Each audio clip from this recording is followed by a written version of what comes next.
No matter if points are gained or points are lost, there will be much to discuss. For analysis regarding tonight's Winnipeg Jets game, here are Dave Manouk, Ezra Ginsburg, and your host, Drew Mindell. The Illegal Curve post-game show starts now. Gather around, one and all. Come sit by Grandpa Drew as he takes a walk down memory lane. We're going to go back 5 years, a little more than 5 years. Saturday, February 16th, 2019. Saturday night. Sellout crowd in downtown Winnipeg. A Winnipeg Jets team that was once the toast of the town, the talk of the league, number 1 overall, playing a going nowhere Ottawa Senators team, as the Ottawa Senators have been for so many years now.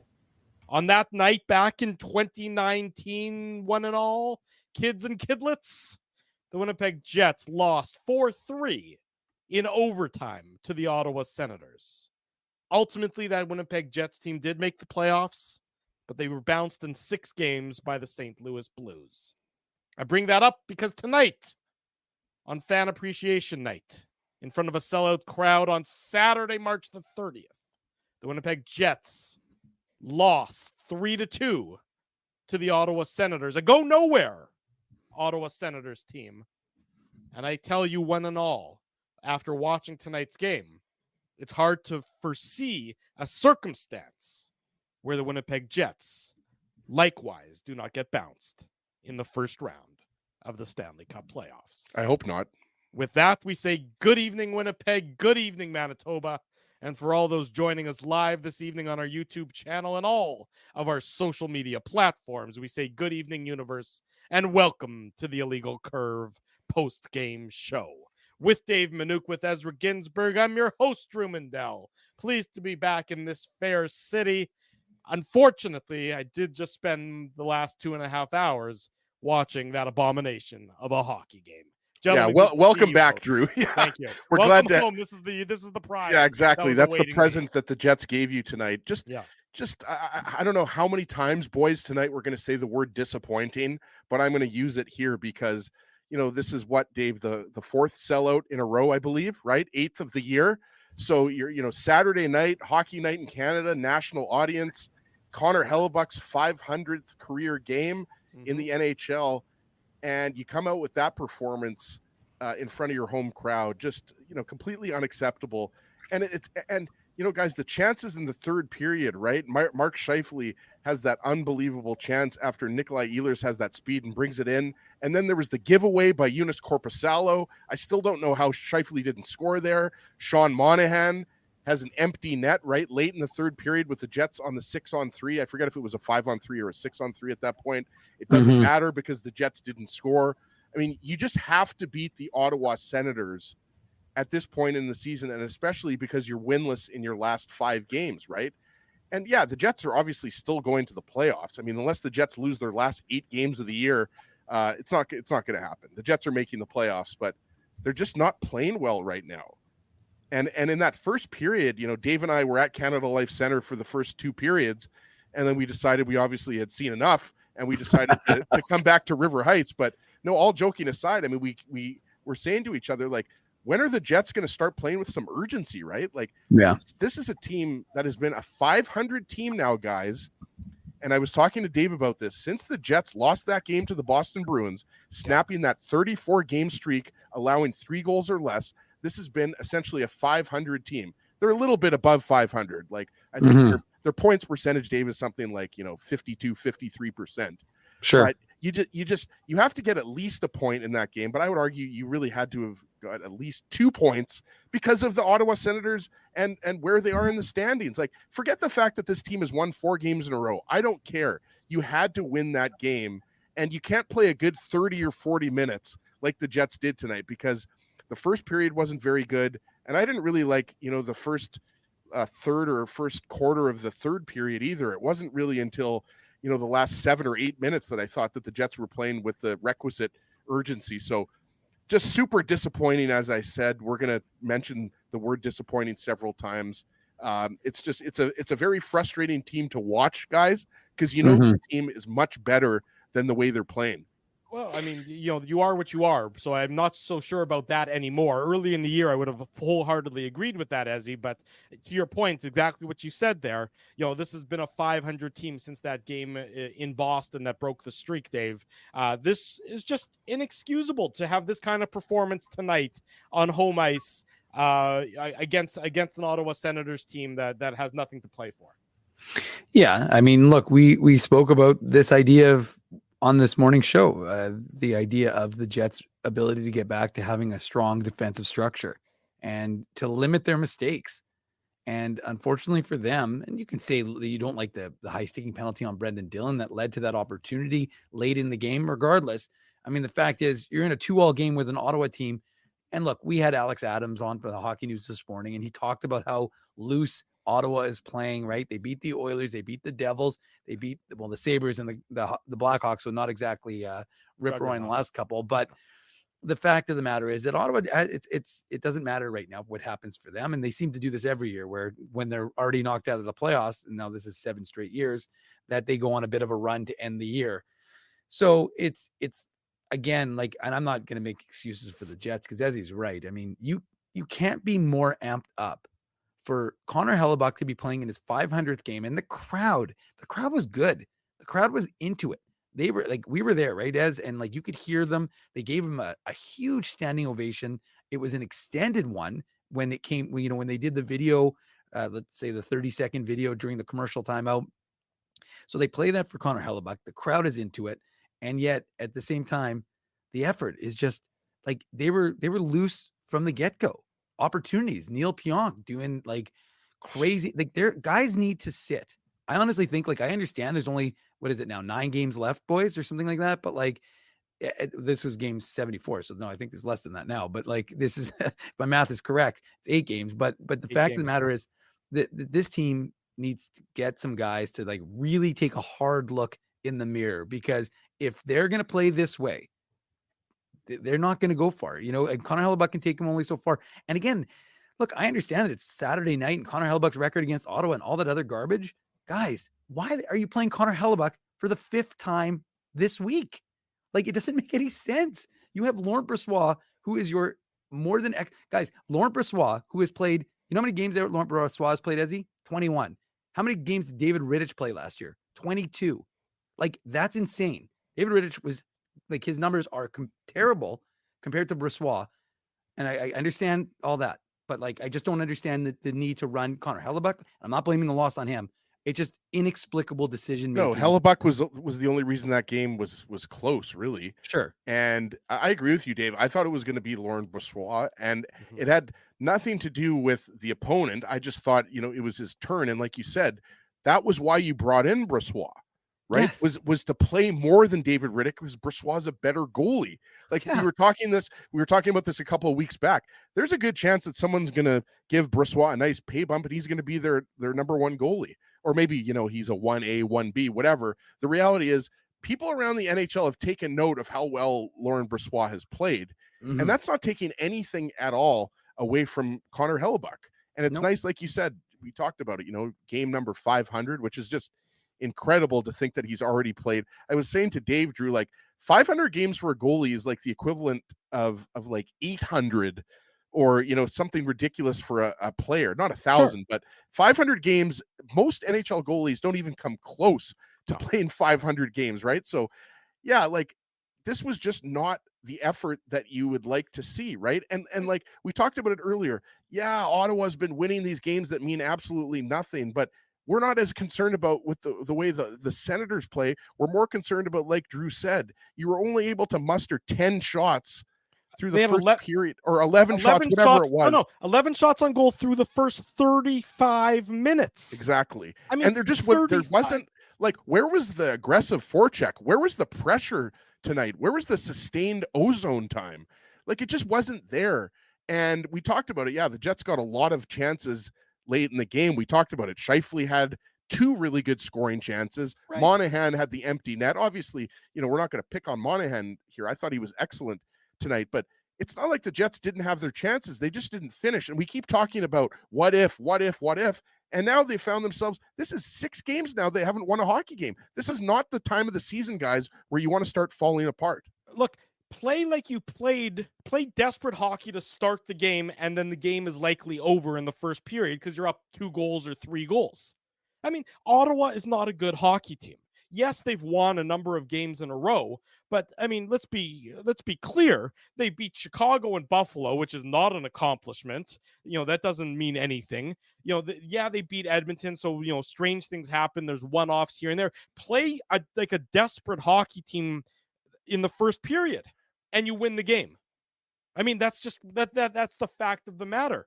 It's not like Eunice Corpusalo, had to stand on his head or anything. It's not like he was incredible. Well, he did the last 5 minutes, but yeah, he made some nice saves. The first 55 minutes, Drew, I agree with you. He was not challenged very much. So, make him make those saves in the first period. Make him make those saves, throughout the beginning of the game rather than the end of the game. And odds are he's going to crack. Do you guys know how many high danger chances the Jets had at even strength in the first period?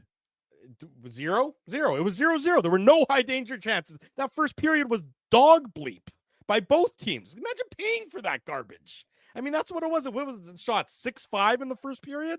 Something like that. I mean, it was an awful hockey game, guys. Actually, Drew, it was 6-5, but I believe they took away a shot, so it ended up being 6-4, if I recall correctly. You're right, 6-4. The Jets had 4 shots in the first period after you lose, when you've lost 5 games in a row, and you're playing a team that's going absolutely nowhere, and by the way, is not very good defensively. I mean, and for the record, their PK is, as he was it the 30th PK. And for the record, their power play is 26th or something like that. Like 26, bottom 10th of the league, right? So for you to give up, for you to lose the game to a terrible power play, I mean, it's just the cherry on top for a team that is mired in it, to put it mildly. And of course, it is the supposed to be fan appreciation. I don't think the fans are feeling very appreciated right now based on what they will witness this evening. And I got to say something. Look, the Jets, they did a great job.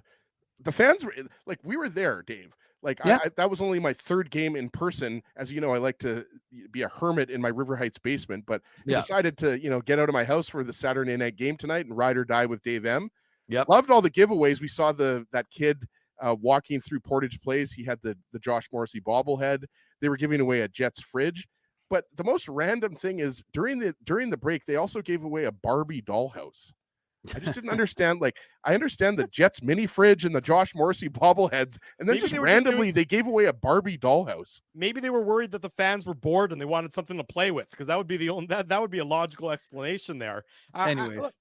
I was just going to say, just in case folks are wondering, so that's the delay. We'll have the comments coming from head coach Rick Bowness when he speaks from the Matt Frost Media Center. But I guess it's just to me. And look, can Marcy Lee bring me back some Dominican rum, by the way? Yeah, maybe. But what I was going to say, and by the way, shout out. Let's start off with a big shout out, Ezzy, because we got to give Michael Rieger, who walked up to Ezzy and I in the concourse and said hello, said he was a big fan of the show. Well, the best part is he sidled behind me and he's like, "Hey, Ez, Dave, what's going on?" And I thought for sure he was like an IC regular. Like I thought somebody, and he looked familiar. And then he's like, "You guys don't know who I am." I'm like, oh, "Okay." I guess. Yeah. Shout out to Michael. Was it Michael? It was Michael. Yeah. Nice guy. Yeah, nice guy. We gave us a nice little shout out, likes the show. And so, and Dancing Gabe watched the show. He told Ezzy that he watched Connor and I chit-chatting today this morning. He was worried though, that he was asking about Drew. Is Drew back? I'm like, Drew who? Drew who indeed. That's a good answer. No, what I was going to say though, is that, you had the fans, you had everybody excited, and there were some things that got people pumped, right? Like the Adam Lowry hit on Tim Stützle. That was a engagement, right? That was a way to get and the fans reacted. Tim Stützle is a nice hockey player. He's a very good hockey player. It's fucking shocking that he only got 18. He has 18 goals and 50 assists. Like, it's amazing. He's leading the Sens in scoring. I wouldn't be surprised if that guy scores 40 to 50 one year. Well, I think didn't he have like 39 last year or something? Like, he had a big number, I think, last year. But anyways, the point is that, that's the kind of thing that gets the fan base excited, and more importantly, we're Manitobans, 50% off of the food today in the arena. So folks were enjoying that. But I just think it's just the Stützle did have 39, by the way. I didn't realize he had that many goals last year. Not bad, huh? Is Yeah. he? Well, I'm not going to claim it was my knowledge. It was actually Alex Adams, who we had on from the Hockey News this morning, who told me about the Sens and did a good preview. If you can check that, make sure you watch on our YouTube channel. But all I was going to say is, and as he can attest, because he was in the building beside me, it just didn't have that emotion that it needed for a Saturday night hockey game. That was, you wanted to see this team start on time. They needed. Hold on, let me just finish. You needed a team to be able to set the tone. They didn't set the tone. Right. I thought they did with the hit by Lowry and by the announcement for Hellebuck. But like I said, it was as I jokingly tweeted from our IC account, a riveting in sarcasm, dripping with sarcasm, period of hockey. And it's disappointing based on what it should have been but what it was in reality.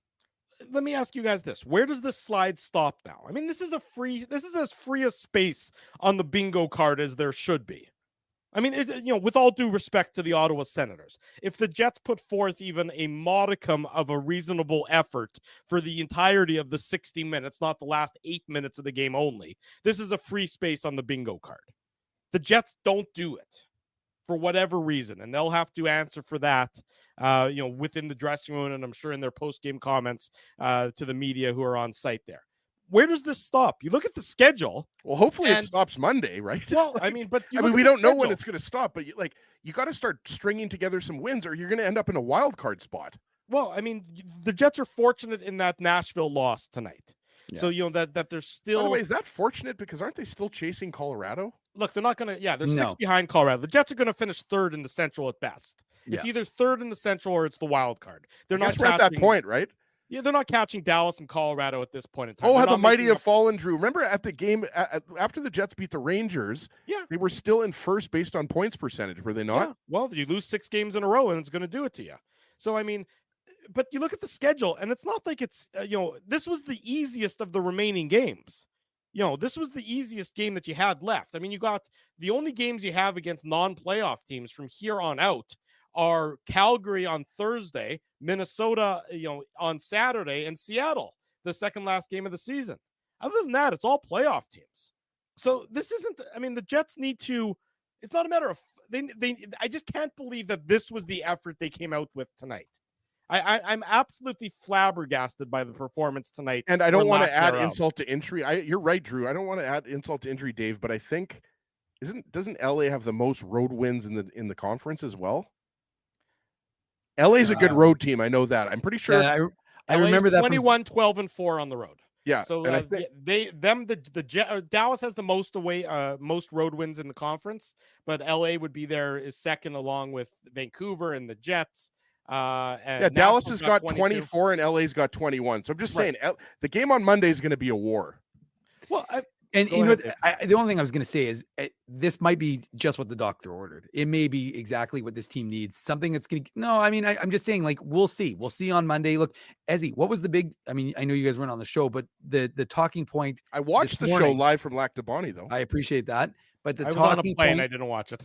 That's fine. I hope you'll watch later. But the point is that Connor and I talked about the fact, and Mike, alongside Mike McIntyre of the Winnipeg Free Press. We talked about the fact that this was the first time, and that may be a theme. We might have to hear about that. This is the first time this has been a healthy Jets team with their acquisitions, with Sean Monahan, with Tyler Toffoli, with Gabriel Velarde healthy. Yeah, first time, right?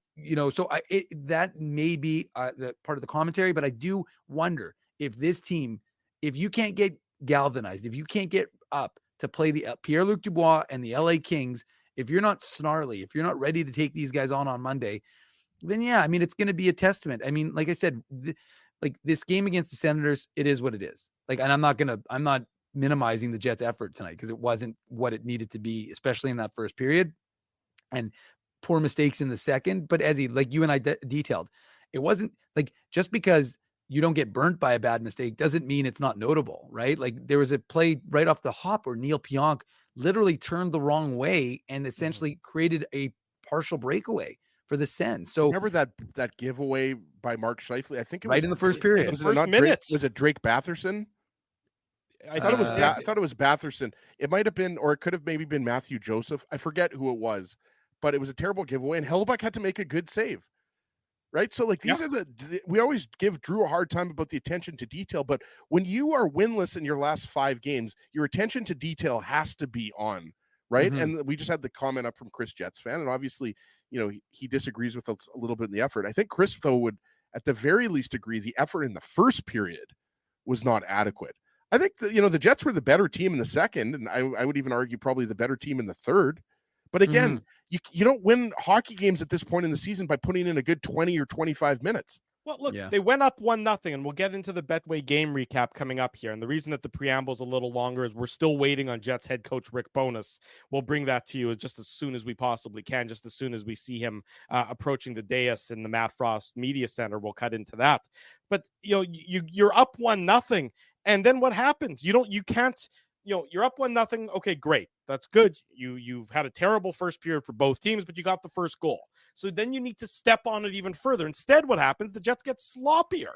Jets they start thinking, okay, well, fine, 1 goal, that's enough. We don't need to continue on. It's just I'm just absolutely shocked that this was the performance that they came out with for the majority of the game. Drew, I told Dave that the Jets would win 6-0 tonight. Sorry. You guys battled back pretty hard to get to 2-2. What are the feelings then to let it go at the end?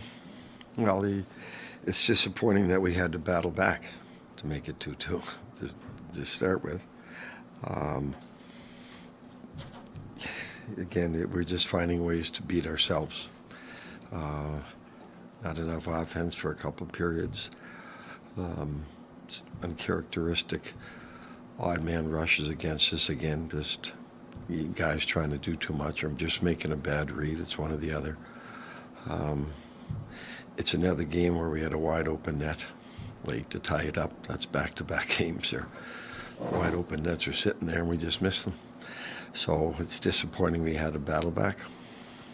In terms of goals they scored to put themselves up, leading to that, that 4-on-1, I guess from a coach's perspective, why does that happen? You've got elite players out on the ice. There's a missed pass at the offensive blue line. It turns into a 4-on-1. And in the clips that you watch, or at least that I've been able to find, guys' feet aren't necessarily all moving to get back and fix that.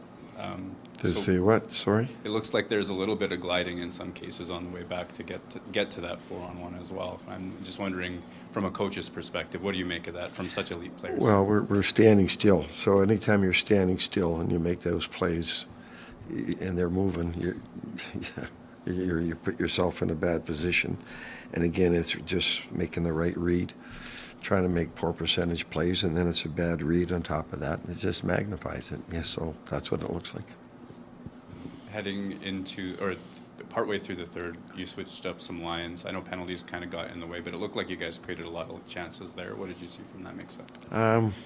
Well, we lost the game, so we're just trying to generate a little bit more offense. Rick, every season has tension. What's going to take to halt the streak and get back to what you want to do? We certainly need more from certain players, individual. We do. Every team does. You need when you're going through a stride like this, you just need more from everybody, and we're going to have to get that. It's going to have to be a little bit more desperation from the start of the game on. But again, we're just finding ways to, you take a late penalty. Those things hurt you. We're finding ways to lose games, and we'll get going again. And we'll find ways to win games, and we'll get going again. Talked about the power play a lot. What did you see from them as they snapped a lengthy drought as well? Yeah, it was nice to see that one go in. And again, we could have had a second one very easily. We did. We missed the net. That happens. But the power play will come around. Rick, just on that penalty that Brendan takes, it's a battle, I guess, in front of the net. Is that one where you'd like to see him maybe rein it in a bit, or did you agree with the call? Or it's the right call. Yeah, you got to rein it in there. That's where you have to be disciplined. Yep. You've had Connor Hellebuck. He's played or started all 5 of these games over the last 8 days. Where would you evaluate, I guess, his energy levels after a real busy stretch for him? Great. I even know he's been wonderful. He's going to play fewer games this year than he has in the past. We've given him lots of rest. LB will be in the net on Monday night, and that's been the plan from day one. Yeah, that was the least of our worries. Our goaltending is the least of our worries. We got other issues we got to fix. Thanks. There he goes, Jets head coach Rick Bowness tonight in the Matt Frost Media Center following the Winnipeg Jets' disappointing 3-2 defeat to the Ottawa Senators. A head coach who, the big news out of it, if you want to call it big news, is that Laurent Brossoit will start on Monday against the LA Kings, but I think that was sort of the writing was on the wall with that. I just see a head coach there who's a little bit, he says he needs more. He needs more from certain players. He was clear about that. He said that a couple times in the course of the media availability. And, the Jets do need more. They need more from, this is the time where your best players need to begin to step up. You got 8 games to go before the start of the playoffs. And the Jets are still going to be a playoff team. Let's not lose the sight of the forest through the trees or anything like that. The Jets are still going to be a playoff team. That's not going to change anything. But the Jets need to find a way to get their best players to step up. Because in tonight's game, with the exception of the last 10 minutes of the game, the Jets' best players weren't that. The Jets' best players weren't controlling the game. The Jets' best players weren't taking advantage of the opportunities that were on their stick. The Jets' best players looked a step slow, and that is something that you just can't have right now at this time of the year, I would say, Eze. No, and I think Bones, and I think you're kind of pointing at Mark Scheifele here, right? Like Scheifele obviously scores the goal late to the important goal to tie the game, but he wasn't very good tonight, right? I thought Nick Ehlers was fantastic. Yeah. I really like the Monahan to Foley Ehlers line, right? And it's unfortunate because late in that third period, Morrissey put the shot on, and to Foley, the puck was there, and he was just a second behind, right? And obviously, Jets head coach Rick Bowness talked about, the empty net for Sean Monahan. We talked about Scheifele's chance with about 5 minutes to go in the third period when Korpisalo, I forget who he passed the puck to. I think it might have been Jacob Chikrin, maybe somebody. Yeah, it was Chikrin, and Chikrin had, it was sort of in between Chikrin's skates, and and then Scheifele jumped on the loose puck and he almost put it in. I think Scheifele's shot was going wide. I don't know that was going to hit the net. That crossed my mind as well, Drew. Yeah. Like I think at first it looked like it was maybe one of the best saves of all time, and on the replay it looked like. But the reality is it was still a good scoring chance, right? And, we talked about it, like the Jets' first period was not good. They were obviously better in the second. And Brendan Dillon takes the penalty, and it was a penalty. That was not a gray area or a controversial play. But then, the Senators took a penalty late in the third period as well. And then they took another one. So the Jets had a 6-on-3 in the third period to tie. So it's not like you can't say that, reffing was an issue in this game. No, and then you lose the face-off clean to Claude Giroux. And I know Claude Giroux is one of the best face-off guys around there, and there's only 6 seconds to go in the game and everything else, and it's unlikely you're going to score anyways in that circumstance. But you lose it clean, and you got to find a way. You got to find a way, and that's what the Jets right now can't find. They can't find that way. They're trying to take the easy way out in terms of finding that way. The only way you find that way is to work it, is to win every puck battle, is to punish your opponent and be harder than your opponent. And the Jets, for the lot of tonight's game, simply weren't. And you can't put out Scheifele, Connor, and Velarde anymore. You can't start with that on Monday night. I know it's Velarde's first game back and everything else, but that line, again, was awful to start the game. They were awful. You can't come back with that line again. You just can't. And I know Toffoli and Monahan and Ehlers were good, but you got to find a way to flip it around. You got to find a way to change things around, and you got to do it before it's too late. I don't like Rick Bowness's coaching job as of late, to be perfectly frank. Why is Dylan Sandberg a healthy scratch again? I don't know. I thought Nate Schmidt was good tonight. No, except for when it mattered. Except for when it mattered on the penalty kill. In that circumstance, and I hate to pick on a guy in that circumstance because I know that nobody feels worse about that than Nate Schmidt, but you have to find a way to clear the zone when you have two chances there. Yeah. Alex Iafallo has blocked that shot and sacrificed his body and is barely hanging on that. You got to get that puck out for Iafallo, if anything, right? Like you're trying to kill the penalty, but Iafallo sacrifices his body. He could barely move, right? Like he was hurting. You got to find a way to get that puck out. I agree with you. Like, we've been talking about this for months, boys. Sorry, I'll go back to you here, Drew. But I mean, I realize that Kyle Connor and Mark Scheifele love playing together, but doesn't matter. It's time to go Ehlers, Scheifele, Velarde. Like, and it's not like it's just the three of us saying this, or it's a few people on Twitter. Jets fans everywhere want to see Ehlers on the top line. Like, Rick Bowness has got to just go with what works. Like the advanced stats, the expected goals tell you, put Nick Ehlers on that top line with Scheifele and Velarde. And don't do it for a period. Don't do it for a game. Do it for several games. Like Kyle Connor's just not getting it done right now on the top line. No, I mean, it's time to what did we talk about when he went away from that line? We said, okay, he knows it works. He knows that it has a lot of success. So what does that mean? It means that he can go back to it when he needs to. And he wants to go to some other, looks in the top line for the second line. Fine.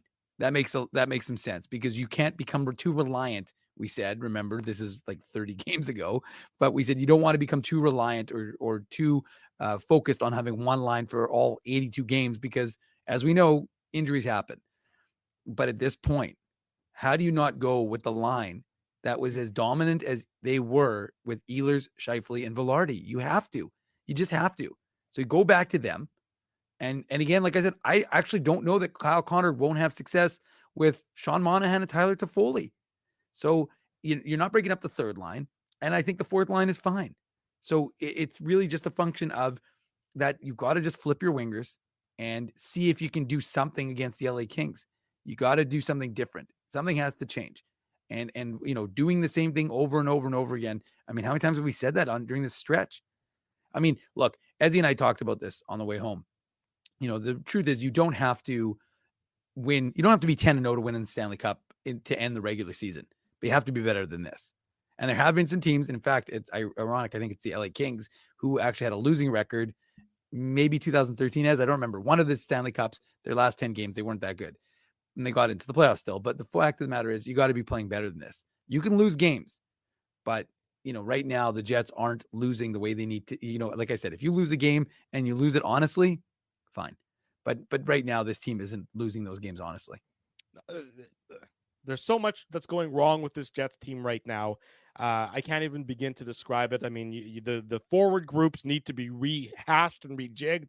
You can't keep going out with the same top six at this point in time. The defense needs to be reevaluated. I mean, it's evident. Dylan Samberg, for the vast majority of the season, has been your most stable and solid defenseman, or one of them. Nobody's ever said a bugaboo about Dylan Samberg. I said it a few games ago, and I stand by it. I think Samberg is your second best defenseman after Josh Morrissey. Yeah, you've now healthy scratched him how many times, Dave? 4 at least. Yeah, right. And I can't understand. Like, don't give me this load management trying to get every. What about Colin Miller? Right. Why did you acquire Colin Miller on the right side? He played one game. One game. Played the game against Vegas. And he's got that big shot. Like, put him on the second power play unit. Well, I mean, with all, again, Nate Schmidt is a great dressing room guy and everything else and all that jazz and blah, blah, blah. But his performance.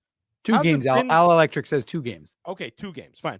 But it's not like Nate Schmidt or Neil Pionk, by the way. It's not like their performance has been so infallible that you can't put Colin Miller in there instead and see what you have. I mean,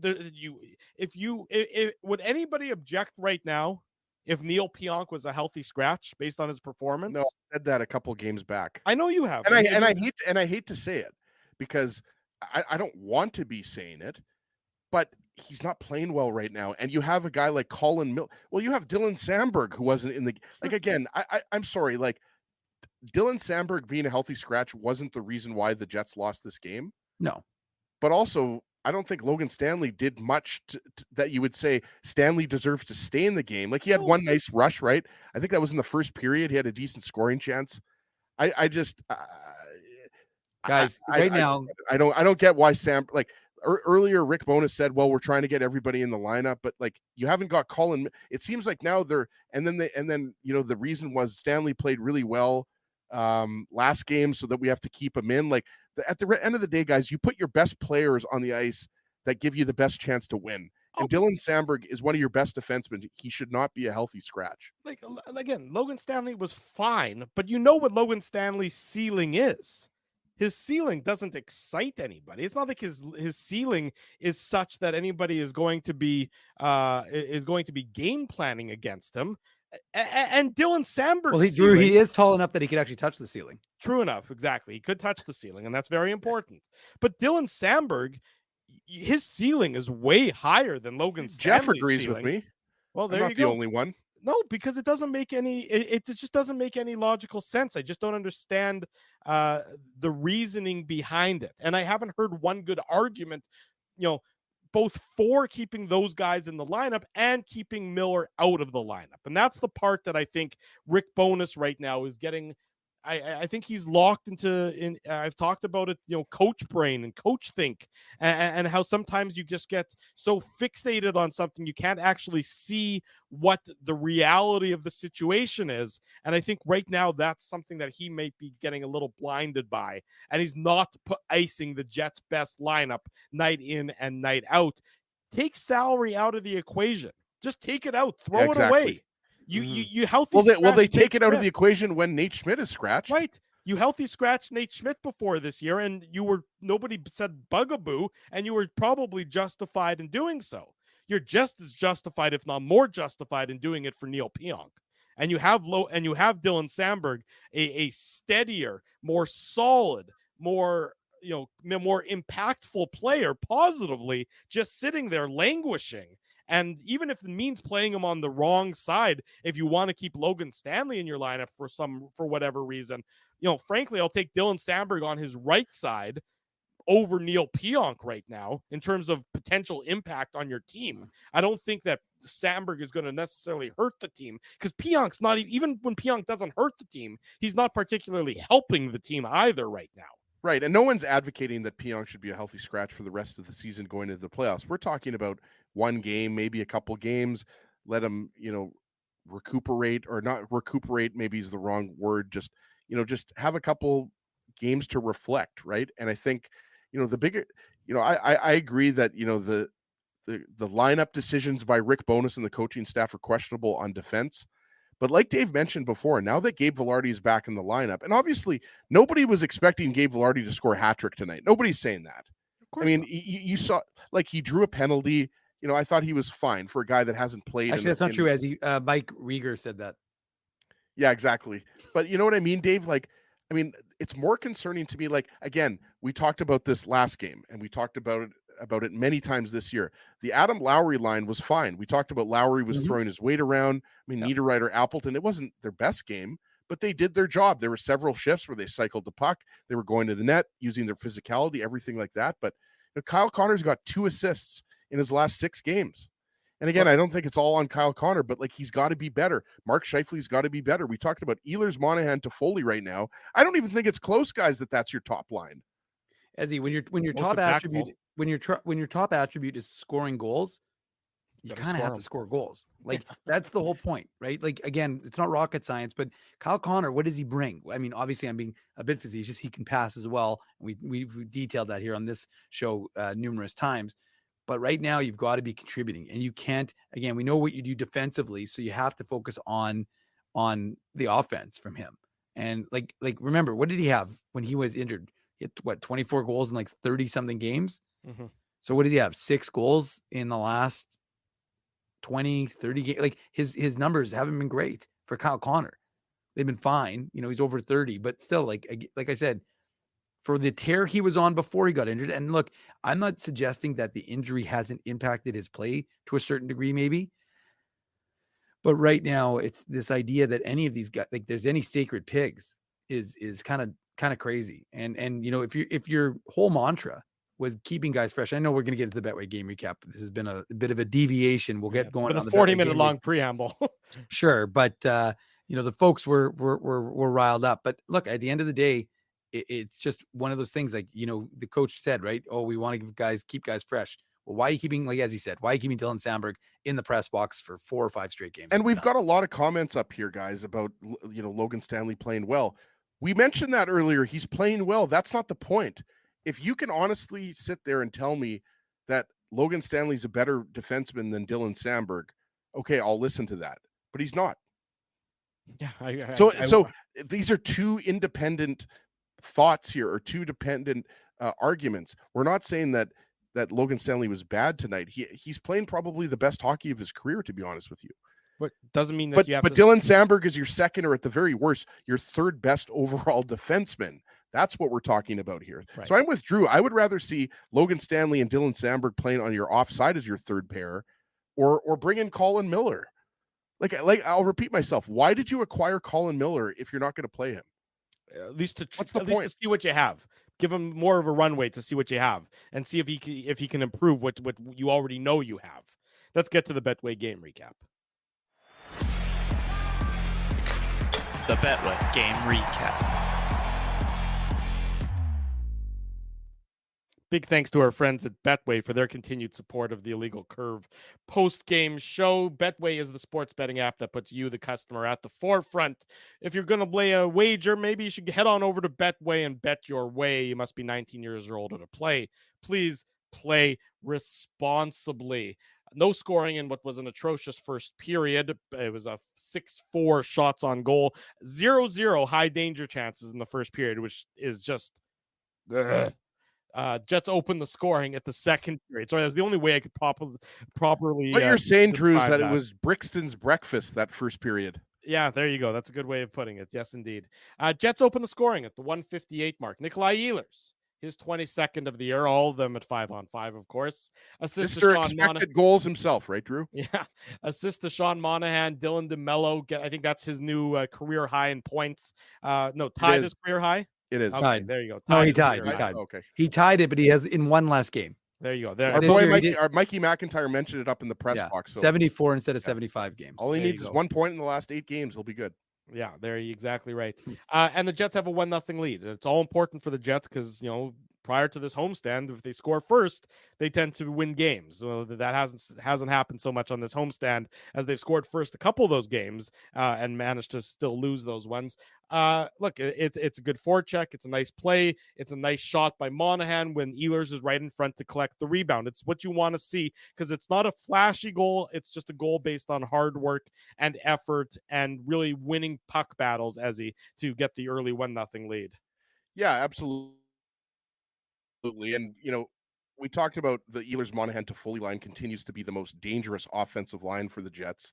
Even though I'll go back to what I said before about Connor and how he has to be better. I mean, he did look very dangerous on the few power plays that the Jets had. But again, no goals to show for it, right, guys? So, yeah, I mean, the Jets were moving the puck well on this particular play. And, Nick Ehlers has great hands, and it's, a bit of the reversal of what we've seen lately, right? We've been seeing Sean Monahan tip in the Ehlers shots. Mm-hmm. But, that was a huge goal at the time, and there's a big but coming. The unfortunate part was the Ottawa Senators and Boris, don't call me Brady Tkachuk, tied it up shortly after. Yeah, and that's just what you can't have happen in this case, Dave. You're up 1-0. You got the early lead. You're feeling good. You need to then double down on that. You need to keep your foot on it and continue to build upon it. Instead, the Jets just stop playing hockey. They just stop. I mean, you can't give up this kind of odd man rush to the Ottawa Senators. A team that just shouldn't put yourself into a position like this. It's a bad read by Josh Morrissey on this one.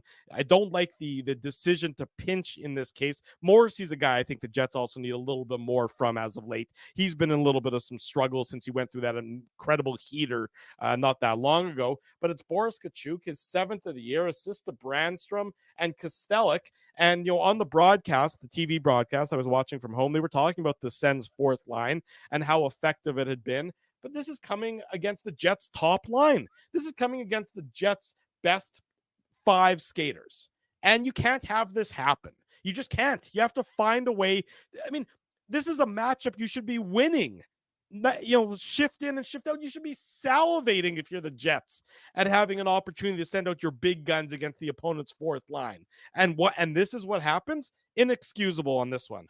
Well, okay, but just quickly on the Morrissey comment, I would say that you maybe want to watch that last game a little more closely because he was phenomenal in the last game. Played almost 30 minutes, Drew. So Josh Morrissey again. Morrissey is phenomenal every game. I would say that look, today though, you're right. He made a couple of bad reads that led to odd man rushes. So there's no question that I think that's kind of what Rick Bowness, and I'm not thinking he's limiting it to Josh Morrissey, but I think that's what he meant when he was talking about guys almost trying a little too hard to try and manufacture things to make things happen. Yeah, and I think that's what his kind of thought process, those types of plays, because look, you're the top line and you're supposed to be feasting against the fourth line. And a fourth line is always going to bring you an honest shift. That's what we know from fourth lines. Instead, it's a 4-on-1. Like, why are none of those forwards covering for Josh Morrissey when they see that he's pinching? Number one. Number two, and again, I'm going to jump ahead. After you give up a 4-1 goal, how long was it before they gave up a 3-on-1 chance? Like, not that short, not that long after. Shift. That's right. So my point is, you're not even like how out of the game can you be when you give up a 4-on-1 goal? And Connor Hellebuck, I mean, like, guys, he's a 4-on-1 is practically impossible. Like, he made a nice save on the 3-on-1, but the point is, like, he had almost no chance. Like, he tried to take the shooter, had the shooter. I mean, I would imagine he was expecting maybe the pass, but he tried to, like, kind of, blow his stick at it a little bit but at that point, he had no too shot. Slow on the back check. Way too gliding, slow. as Murat said. Turnover, 4-on-1. You should really never allow a 4-on-1 in a game, period, but just way too slow. Hellebuck has absolutely no chance on this goal. And it's so deflating because, as I mentioned, when we were talking about Ehlers' goal, right? Like, there wasn't any goals in the first period. There wasn't a lot of offense. Drew mentioned it. 0 combined. I don't even remember the last time there were 0 combined high danger chances. I'm not even joking. That might be the first time we've seen that. And we've been doing 74 of these games this year, guys. Well, so that's doesn't happen. Well, yeah, you usually don't see hockey that's played that terribly. But right. Dave's absolutely right. Like, it's a bad giveaway by Scheifele. It's bad back check. And it's just inexcusable. And, we talked about it earlier. Scheifele copped I marked down at least 2 giveaways by Scheifele that were bad. And, he's just coasting. Sorry. Yeah, he was coasting. The plays for the Jets, again, up until they finally turned on their desperation mode, it was soft. There was a neutral zone play this one was obviously led to a goal, Scheifele giveaway, but there was another one in the neutral zone. It didn't lead to anything, but I remember watching it at home and just saying, "What is that?"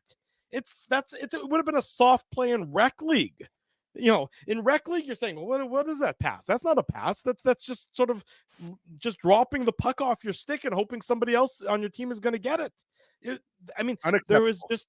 Yeah, that's really what it is. And then Ottawa takes a 2-1 lead at the 13:25 mark of the second period. Ridley Gregg, his 12th assist to Brady Tkachuk and Drake Batherson. And Ottawa all of a sudden has a 2-1 lead, and you're the Jets, and you're like, not what just happened, because you did it to yourself. It's self-inflicted with your poor play, Ezzy. Yeah, well, yeah, and then this particular goal, originally I think Dave and I were watching this, and you're like, okay, it was a bad play by Neil Pionk. Then obviously you see the replay, and it goes off of Scheifele's skate. It's Brady Tkachuk who makes the pass to Ridley Gregg, but it goes off of Scheifele's skate. So, and look, Ridley Gregg, everybody knows that name. First off, he was former Brandon Wheat King. We should get that in there. He's not from Manitoba. I think he's from Alberta, if I'm not mistaken, but he used to play for the Wheaties. But he's having a nice season, 12 goals, guys. And obviously what I was going to say is I think everybody knows where I'm going with this. Everyone kind of remembers him for his infamous slap shot into the empty net, right? And all the madness that ensues about people talking about some code around empty net goals. But look, so I'm not taking anything away from Ridley Gregg here, but I mean, this is just a lucky bounce. Brady Tkachuk's pass goes off of Scheifele's skate. Pionk goes to swing at it, and Ridley Gregg is right there behind him. And he picks the puck up and, puts the backhander in. But it's just unacceptable, guys. We talked about the first period, the Jets were flat.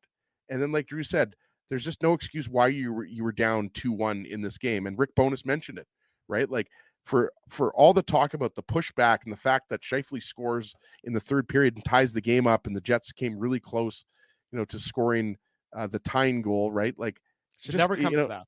It's moral victories when you're on a 6-game winless streak are not going to be, accepted favorably by the coaching staff, and they shouldn't be. The Jets shouldn't be happy with anything really in that game. No, they shouldn't be. And there's no such thing as a moral victory when you lose 6 in a row, and especially when you lose this game to Ottawa, a team that is going nowhere and doesn't, you should be blowing out this opponent or winning handily at the very least if you play with the requisite desperation. Second period comes to an end, 2-1 for the Senators at this point in time. Finally, the Jets and Rick Bowness go to the line blender, and it's taken way too long.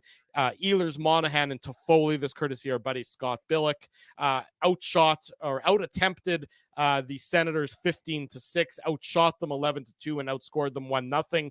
Connor, Scheifele, Velarde, they were out-attempted 15-11, outshot 6-2, and outscored 1-0. That's through 40 minutes. And then finally, Rick Bowness gave up on that line, and then the Jets started to show some life in the third period. And I'm not going to give the Jets a lot of credit for it or pat them on their back too hard, but they do tie it up at the 9:48 mark. Finally, it's a power play goal. Scheifele, his 23rd assist to Kyle Connor and Josh Morrissey. It goes in off of the skate of Artem Zub, but it's a direct play. It's a play directly towards the net.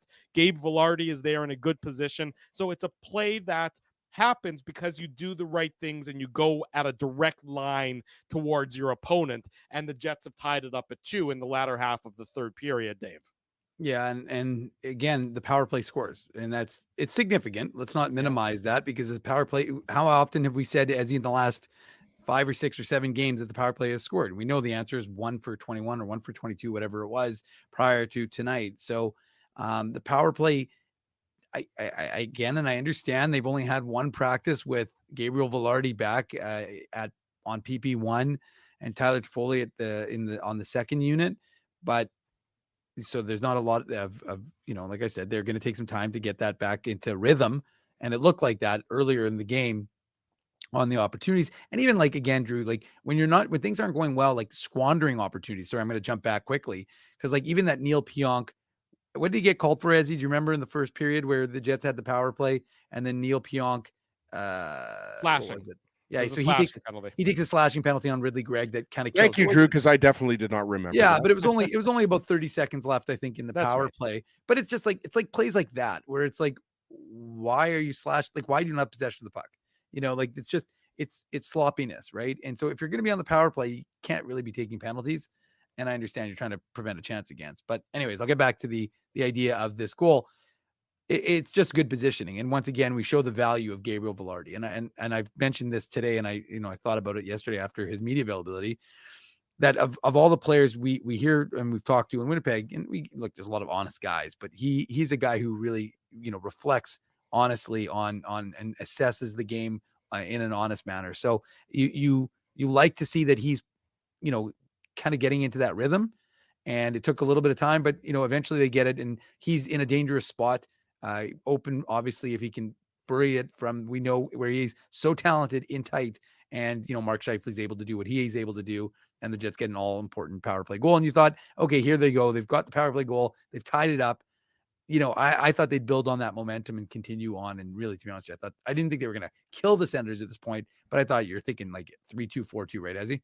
And I'll just, yeah, exactly. I'll say one thing too here about Connor, because he definitely, was good tonight. Didn't have his best game, but he does make a pass that Claude Giroux, just watching the replay, intercepts, and then he does get the puck back from Giroux and get it to that puck back. So exactly. So I'll give Connor credit here. Mm-hmm. Again, like I think at the end of the day, Dave's right. He's paid to score goals. He's not scoring goals right now. He was scoring goals on that Eastern Conference road trip to begin with. But we mentioned it, 0 goals, 2 assists in 6 games. But you got to give him credit here. That was pure just second effort, getting the puck to Scheifele. And Drew's right. I mean, the puck does go off of Artem Zub's skate, but Scheifele has the wherewithal to put that puck on net. And the power play, I thought more, not just the goal, I misspoke earlier. I forgot that the Jets scored a power play goal. Sorry, boys. It's been a long week with the kids on spring break. Drew knows how that is. So your brain starts to turn into mush a little bit. But I think Dave's right. I mean, that was a big power play goal, and they needed that. And it's unfortunate that Brendan Dillon takes the penalty, and then we'll get into it here, the third goal by the Sens. But again, the Jets had to work their buns off just to get this game tied, and you shouldn't have been in a position where you needed to tie this game up. And we talked about it. The Sens could have easily had a few more goals in this game if it wasn't for Connor Hellebuck making some big saves, right? So I did like Connor's effort on the Scheifele power play goal. Yeah, and he does deserve credit for that one because he did win that puck battle, which ultimately led to the puck getting into the back of the net behind Jonas Korpisalo and tying the game up at 2. And then the Jets do have a number of good opportunities, and they've shuffled the lines now. So this is where you get to see the line change, and you saw there was that great play with the Ehlers with that head of speed, and Scheifele with the fancy moves in tight, and Korpisalo had to make a number of nice saves. But anytime you're in a close game or a tied game with a lesser opponent, all it takes is one mistake. And the mistake in this case is Brendan Dillon taking a penalty for just being a little too physical in front of the net. It was a penalty. You can't hit a guy up high. You just can't in that. The refs don't want to make that call in that circumstance, but Dillon didn't really give him any choice but to make it. You have to call that. You have to. Yeah. You have to call it. Rick Bowness said the same thing, and Nate Schmidt has the puck on his stick twice to clear the zone, and he can't do it either time. And you just got to find a way to clear the zone, but he can't, and it ends up on Brady Tkachuk's stick. And unfortunately for Winnipeg Jets fans, it's also the Seagram shot of the game. The Seagram shot of the game. Brady Tkachuk, with 1 minute and 45 seconds to go on the power play, is 33rd of the year. Assist to Tim Stützle and Jake Sanderson, and the Senators have a 3-2 lead. Just because the Jets don't play a 60-minute effort, and they fail to clear the puck, and as it happens when you're in the doldrums, bad things continue to happen, and this one was a shot that ends up in the back of the net. You're on mute. Yeah, sorry, I'll unmute myself. I thought Dave M might jump in there, but you're right. Nate Schmidt has 2 attempts to clear it, and he doesn't clear it. It goes right to Jake Sanderson. And what's unfortunate is Connor Hellebuck gets a piece of this Brady Tkachuk shot. He actually got a piece of it, and they were whipping the puck around pretty well there. But again, I mean, a power play late in the game. Ottawa, and the thing with Ottawa is they might not be in a playoff spot or in the playoff race, I should say. But Dave, in a game like that, you get a power play, they're going to try to win the game. Like, what are they going to do? What are they going to do? Not try to win the game, right? Let's go to overtime. Yeah, exactly. So Nate Schmidt drag the puck for 2 minutes. I thought generally speaking, he had a good game. That was obviously an egregious turnover, and a nice goal by Brady Tkachuk. Even though, like I said, Hellebuck was in position, and he almost made that save, right? So again, guys, you've got 8 games left here to figure this out, but. Huss, I'm not sure if you guys saw his tweet on X, but he was saying that he was walking out with a bunch of hardcore Jets fans and morale is low. And I understand it, guys, right? Because after that road trip, we talked about it. The Jets started off that road trip. They beat Columbus. They beat the Rangers. They're 2-0. It's looking like the Jets are going to go 5-0 on the road trip. They lose the last 3 games of the road trip, and it's an unsuccessful road trip. And now you're back at home. And now you've lost all 3 games at home, even though you got points. I mean, Vegas was the better game. I think you guys would agree with that. Yeah. You got 2 points, but you didn't get 4 points. And now you're in a position where, like Drew said, you're basically locked into 3rd place in the division. Yeah. And that's not a position that you thought you would be 2 weeks ago. No, it's not. You thought that you had a chance. They were in the driver's seat to win the division, and they've fallen on hard times. And now, exactly like you said, more than likely they're going to be starting on the road, whether it's in Colorado or Dallas, when the playoffs begin in about 20 days' time. So I guess we'll see you at Boston Pizza Taylor for game 1, right, Drew? Sounds like it's likely to be a Saturday. I believe the playoffs start on Saturday, April 20th. Yes, so Mike made that declaration today on the Illegal Curve Hockey Show. There you go. Drew, that you didn't see because you were flying on an aeroplane, but Mike did say 3 weeks from today that the postseason begins, and the post games should be a lot more. So, boys, are our Satyrs going to be done by then? No, they'll be starting. Passover. I think it's like the 22nd. So we'll be Yeah, right. it's We'll Monday, Tuesday, isn't it? Yeah. So Yeah. let's hope that the Jets are. I don't know when it's best, but Just anyhow, pass the gefilte fish. Drew. There you go. The Jets have been playing like some stinky gefilte fish as of late. there we go. Anyways, I was just gonna Sorry. say, because Greg asked about the hoodies, and I know we're just gonna wrap up. Drew will do our little extra here, but just in case Greg wants to order a hoodie, like Donnie Boy ordered a hoodie. Dallas ordered a hoodie, not Donnie Boy. Dallas ordered the hoodie. So shout out to Dallas and shout out to all of you who are submitting your orders. Last day, I don't know why it said today at like whatever. I told them to change it because I don't want Rob Mahoney to call me a liar, because earlier I said today was the end of the month.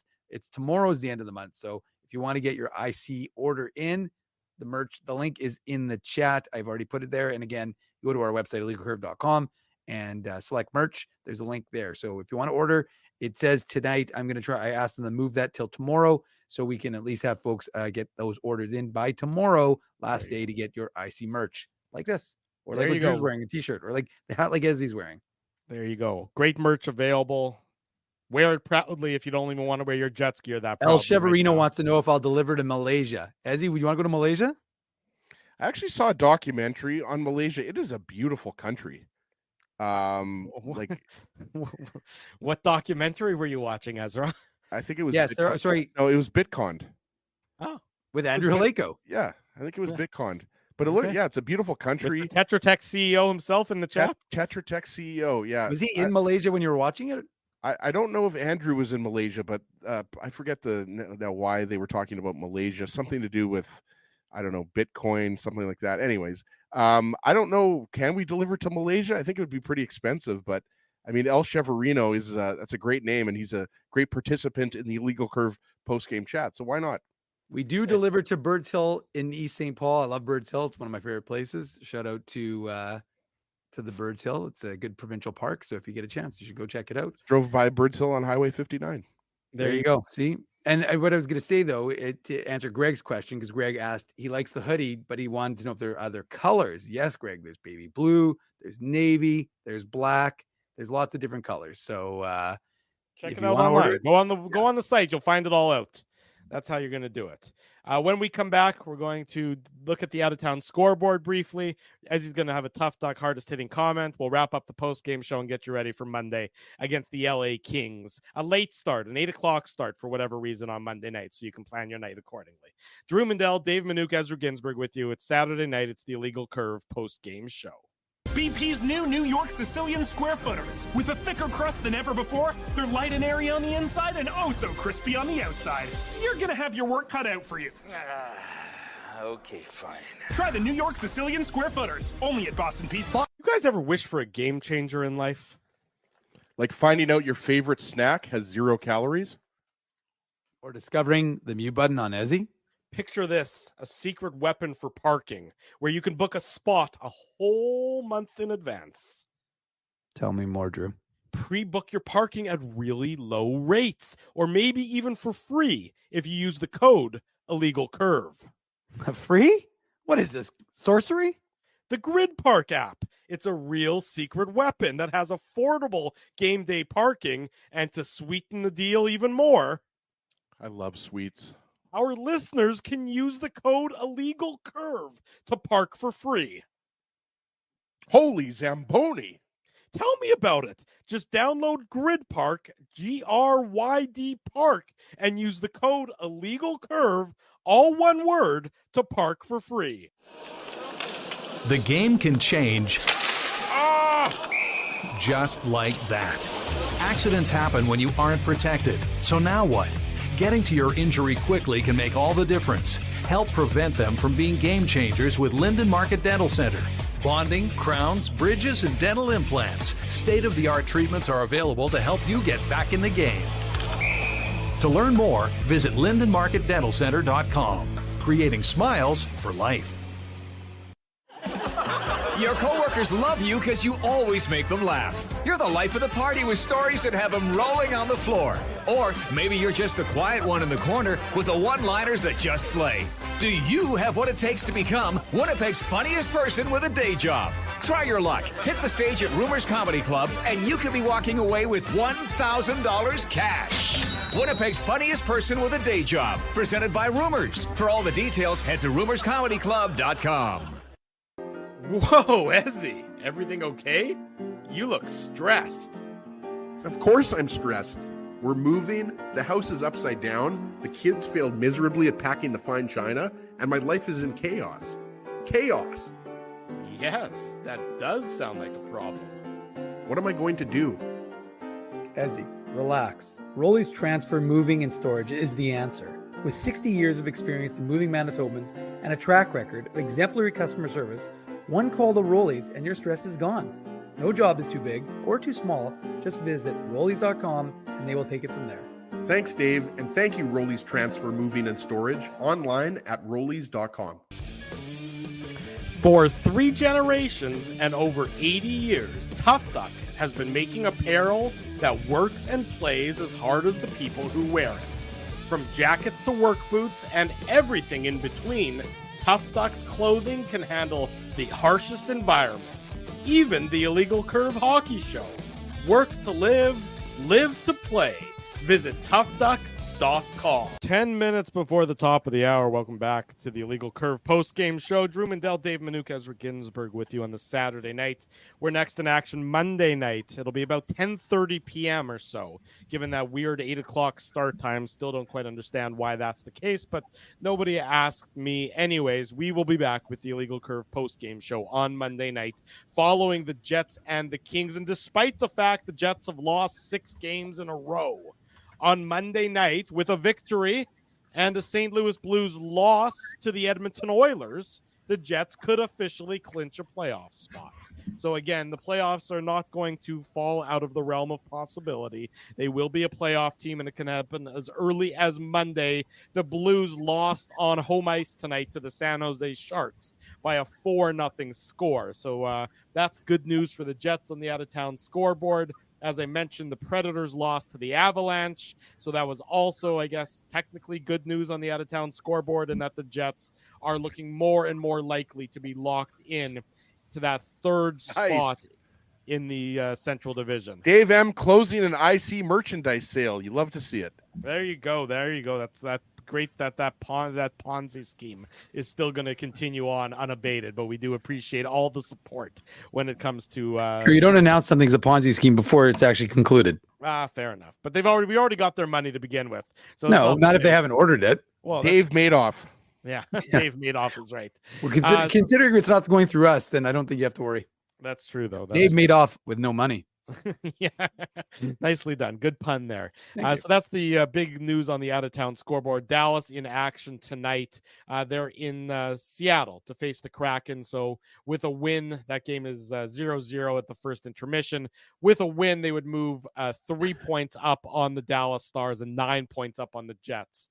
So it's pretty clear that the Jets are likely to finish in that third spot in the Central Division. Although if the slide continues and if the Predators find their way again, then the Jets could slip down to the wild card spot. Time will tell on that front, but it's looking more and more likely that we'll be at Boston Pizza for the first game of the playoffs, likely on that Saturday, April the 20th, maybe Sunday, April the 21st. Stay tuned and you'll find out more about our next live on location show at Boston Pizza on Taylor Avenue.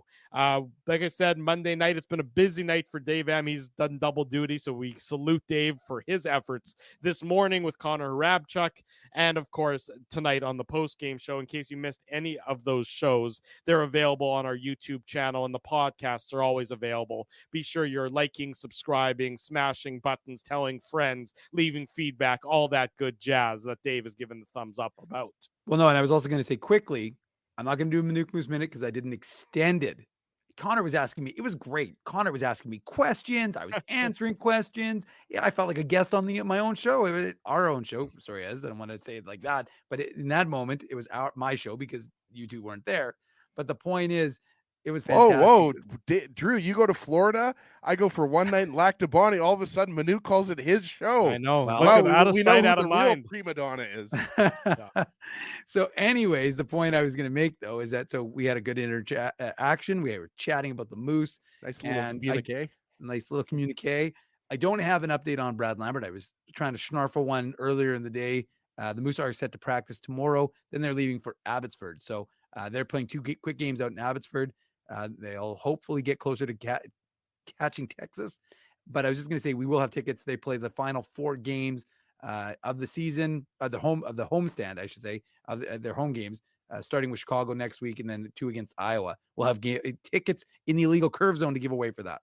There you go. We have another giveaway, and that's courtesy of our friends at Grid Park, if I'm not mistaken. Dave M., tell people about the Grid Park promotion that's going on. Well, see, I like to interject when you're doing the read, Drew. So I was going to wait till then, but yes, we do have tickets. We don't have tickets. We have a code to give away if you want free parking. And our friend Matthew emailed me after watching this morning's show, and he inquired, and he said, and I'm going to read this because I think it's important to read. I won't reveal too much, Ezzy, about what Matthew said about how much he likes the show. It's a 700-word email. Yes, it details everything about the app. No, it said longtime listener here, although it doesn't necessarily get involved in social media. I'm also I'm also a long-time Grid Park user due to your recommendation. Great app, service. And so Matt was the winner of the free parking. Matt went to the game. So probably a little bit of a win to save yourself some money and courtesy of our friends at Grid Park. And we still have some home games left. So if you want tickets, if you want the code, got to send me an email and then make a convincing argument. Tell me you like the show. That always wins. That's usually that's about as convincing as it needs to be. Just praise us a little bit, and we'll be glad to give you something nice. Speaking of giving something nice, we're going to give out a Tough Duck Toque for the hardest hitting comment.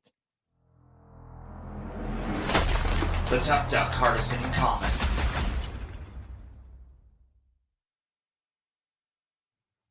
All right, I guess it's my time to shine, right, Drew? Because you're not shine away, bro. Shine away, my diamond. Shine away. I like it. Tonight's Tough Duck hardest hitting comment. I mean, I've got a lot of comments started here. I like this comment from Dave Johnson. I was going to ask you guys a little trivia question here. As everyone knows, I'm a Devils fan. 2000 New Jersey Devils made a Robbie Ftorek. Oh, you ruined it. Who did they hire? Wasn't it? No, it was what's his name? Larry Jacques Robinson. Lemaire. No, wasn't it Jacques Lemaire? One of you was right. Larry Robinson, the Hall of Famer, former Montreal Canadiens defenseman. But yes, it was Robbie Ftorek who was fired. And who scored the game-winning goal in Game 6 against the Stars? Of course, former Illegal Curve guest, Jason Arnott. But we're not going to give tonight's hardest-hitting comment for that one, even though I liked it. Hold on, I have it queued up here. Hold on, now I'm getting excited. Wait a minute, that wasn't the hardest-hitting comment? No, that wasn't the hardest-hitting comment. Wow. Here we go. We're gonna give it to IC3PO. I'm not sure if that's like a Legal Curve 3PO, but regardless, it's a good name. I signed up for season tickets and just emailed my rep saying I regret signing up again. It's the same issues again and again. This is Pomo 2.0 disguised with bones. Both have no accountability. Guys, that's name of the comment. I was going to say the name of the promo is Tough Duck hardest hitting comment. And to me, that's hard hitting. Look, we were critical of Bones' decision to start Logan Stanley over Dylan Sandberg. We were also critical of his decision to start Connor Hellebuck over Laurent Brossoit, even though that was obviously Hellebuck's 500th career game. And Hellebuck was excellent tonight. So he wasn't the reason why the Jets lost this game. It was because they didn't have a very good first period. And we talked about the turnovers are absolutely killing them. So IC3PO, send an email to Ezra@illegalcurve.com with your mailing info, and Tough Duck will ship out a toque to you. Thank you very much. There you go. That's tonight's Tough Duck hardest hitting comment here on the Illegal Curve post-game show. Want to say thank you to everybody, to all of you for joining us both this morning and again tonight like you do on so many Saturdays. We always appreciate the support, and I know you're all going to smash the like button, and you're going to leave feedback, and you're going to subscribe to the podcast, and you're going to tell your friends and family and everything that I tell you to do, and then you go and do because you're all such good people. But we also want to say thank you to all of our sponsors. Dave mentioned Grid Park. We mentioned Boston Pizza will be there for game 1 of the playoffs, for game 1 road game 1 of the playoffs. Tough Duck, our friends at Rumors Restaurant and Comedy Club, Linden Market Dental Center, Zappia Group Realty, Betway, they're the title sponsor here of the post-game show, Seagram's, Rolly's Transfer, and of course Farmery Beer. Thanks to all of them for their continued support of Illegal Curve Hockey and all the great things that they do to make this show a possibility. In case you missed any of it, the replays on the YouTube channel, the podcast available shortly. We'll be back Monday night for the post-game show following the Jets and the Kings. LegalCurve.com, updated 24/7, 365 with all your latest Jets news and audio, Moose news and audio, and everything that you need to know about hockey here in Manitoba. Thanks to all of you for joining us. For Dave Minuk, for Ezra Ginsburg, I'm your host, Drew Mandel. Until Monday night at 10:30 p.m., we wish you good night and good luck, and thanks for watching the Illegal Curve post-game show. Thanks for listening to this broadcast from Illegal Curve Hockey. For more great Illegal Curve content, subscribe to the Illegal Curve YouTube channel, follow at Illegal Curve on Twitter, Facebook, and Instagram, and visit your online home for hockey in Winnipeg, illegalcurve.com.